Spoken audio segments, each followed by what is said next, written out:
ዕለተ ሮብ ዓለም አቀፍ የቤተ ክርስቲያን ዜና ሐምሌ 29 2026 በናይጄሪያ ካዱና ግዛት ውስጥ ሐምሌ 26 2026 ማለትም እሁድ ዕለት በታጣቂዎች የተፈጸመ ጥቃት ቢያንስ 30 ሰዎች መገደላቸው ተዘግቧል።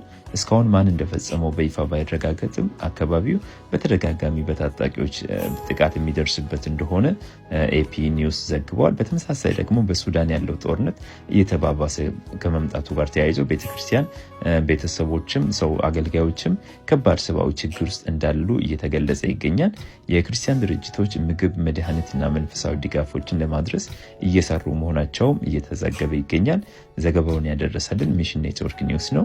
ዲሞክራሲያዊ ሪፐብሊክ ኦፍ ኮንጎ በክርስቲያን ማህበረሰቦች ላይ የሚፈጸመው ጥቃት መቀጠሉን ኦፕን ዶርስ ገልጿል። ዓለም አቀፍ ክርስቲያኖች ለእነርሱ እንዲጸልዩና ድጋፍ እንዲያደርጉም ጥሪ እየቀረበ ይገኛል።